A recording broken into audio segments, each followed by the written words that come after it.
যিশু জীবন্ত ঈশ্বরের জীবন্ত বাক্য নিয়ে এসেছি প্রিয় ভাই বোন তোমাদের কাছে। তাই পিতা পুত্র পবিত্র আত্মাকে ধন্যবাদ দিয়ে তোমাদের জয় যিশু জানিয়ে আমি আজকের বাক্য বলবো। পিতার ইচ্ছা পালনেই পুত্রের অন্তরের ক্ষুধা নিবারণ। এদিকে শিষ্যরা যিশুকে অনেক করে বলেছিলেন, গুরু এবার আপনি কিছু খান। কিন্তু তিনি উত্তর দিলেন, আমার এমন কিছু খাবার আছে যার কথা তোমরা জানোই না।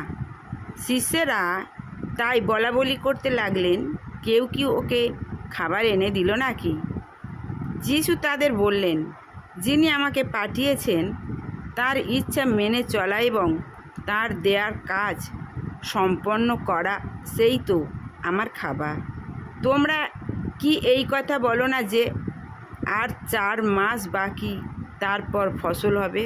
কিন্তু আমি বলছি, চারদিকে দেখো, একবার চেয়ে দেখো ক্ষেতের দিকে কেমন সোনালি হয়ে আছে ফসলের অপেক্ষায়। এরই মধ্যে ফসল কাটিয়ে তার মজুরি পাচ্ছে আর শাশ্বত জীবনের জন্যে ফসল তুলে আনছে, যাতে ফসল কাটিয়ে ও বীজ বুনিয়ে দুইজনে একসঙ্গেই আনন্দ পায়। এ ক্ষেত্রেই তো কথাটা সত্য বলে প্রমাণিত হয় যে একজন বীজ বনে যায়, ফসল কাটে আর একজন। তোমাদের আমি এমন এক ফসল কাটতে পাঠিয়েছি যার জন্যে তোমরা কোনো পরিশ্রমই করনি। পরিশ্রম করছে অন্যেরা, আর তোমরা এখন তাদেরই পরিশ্রমের সুফল ভোগ করছো। প্রিয় ভাই বোন, যে বলছে যে পাপীরা যিশুকে বিশ্বাস করে না একদল, আর একদল যিশুকে বিশ্বাস করেছে। তাই যারা বিশ্বাস করেছে যিশুকে, যিশুর যে সাক্ষ্যগুলো নিজেরা পেয়েছে, যে সুসমাচার অবিশ্বাসীদের কাছে পৌঁছে দিচ্ছে। আর সেই অবিশ্বাসীরা যিশুর এই সুসমাচার শুনে তারা বিশ্বাস করছে, প্রভুকে নিচ্ছে। তো এই জন্য বলছে যে একদল ফল বনে আর একদল কাটে। মানে বনে যারা ঈশ্বরের সুসমাচার প্রচার যারা করে তারা বনে, আর যারা কাটে একসঙ্গে ফসল। যে একটা বাক্যে বলেছিল যে প্রভু, ওর যে ভালো ধান গাছের ভিতর সামা ঘাসগুলো কেটে দেবো, তখন বলেছিল না, কাটতে যেও না, ভালো গাছও উবড়ে আসবে। মানে যে এখন মানুষ যারা বিশ্বাস করে না বা বিশ্বাস করেছে, যদি ধ্বংস হয়ে যায় সব চলে যাবে। সেই জন্যে ঈশ্বর চায় বা যিশু চায় যে ওই যারা বিশ্বাস করেনি, ওই বিশ্বাস যারা করেছে তাদের দ্বারায় যেন অবিশ্বাসী মানুষেরা যেন আসে।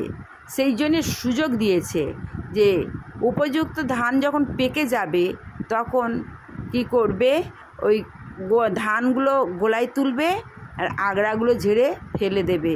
তার মানে যে একসঙ্গেই মানুষ হবে বিশ্বাসী অবিশ্বাসী। কিন্তু এই অবিশ্বাসীরা যদি সময় দিয়েছে, যদি দিন না তারা পরিবর্তন করে, তার মন না যদি পরিবর্তন করে, তাহলে সেই শেষের দিকে ওদেরকে কি করবে, ওদেরকে আগুনে পুড়িয়ে দেবে। মানে নরকে চলে যাবে, তারা নরকের দোরগোড়ায় চলে যাবে।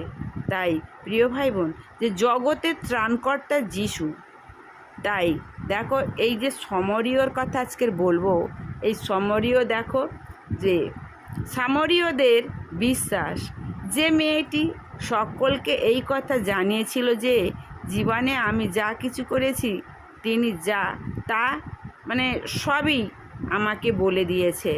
তার এই কথা শুনেই সেই সমরীয় শহরের অনেক সমরীয় যিশুকে বিশ্বাস করে ফেলেছিল।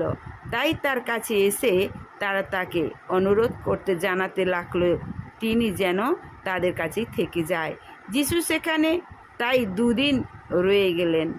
তার মুখের কথা শুনে তাদের আরও অনেকেই বিশ্বাস হয়ে উঠল। তারা সেই মেয়েটিকে বলতে লাগলো, এখন আমরা যে বিশ্বাস করি তা যে আর তোমার কথা শুনেই তা নয়, আমরা তো নিজেরাই তার বাণী শুনেছি, আর এখন আমরা জানি যে তিনি সত্যি জগতের ত্রাণকর্তা। তাহলে প্রিয় ভাই বোন, আজকের প্রভু যিশু যে জগতে বাক্য বাণী দিয়েছে, যিশু নেই, বাক্য বাণীর মধ্যে যদি আমরা পাঠ করতে পারি, ধ্যান দিতে পারি, মনোযোগ দিয়ে বিশ্বাস করে করতে পারি, তাহলে স্বয়ং যিশুকেই গ্রহণ করা। বাক্যকে গ্রহণ করা মানেই যিশুকে গ্রহণ করা।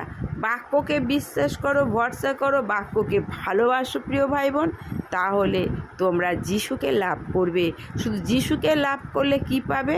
মনের শান্তি, দেহের সুস্থতা আর আত্মার মুক্তি। এই তিনটে জীবন মানুষের প্রয়োজন। তাই এই তিনটে জীবনই যিশুতেই আছে। এই পৃথিবীর সব কিছু, যা কিছু প্রয়োজন মানুষের শান্তি, মুক্তি, আনন্দ পাওয়ার জন্য, অনন্ত জীবন পাওয়ার জন্য, সব কিছুর কিন্তু মূলধন প্রভু যিশুর মধ্যে আছে। প্রভু যিশু হলো মানুষের সব কিছু চাওয়া পাওয়ার সামগ্রী। প্রিয় ভাই বোন, তোমরা বিশ্বাস করো আর প্রভুর কাছে প্রার্থনা করো। এই পর্যন্ত। তোমাদের আবার আমি নতুন নতুন বাক্য দেব। ভালো লাগলে সাবস্ক্রাইব, কমেন্ট, শেয়ার করো, কেমন? আর তোমরা সুন্দর থেকো, ভালো থেকো, সুস্থ থেকো।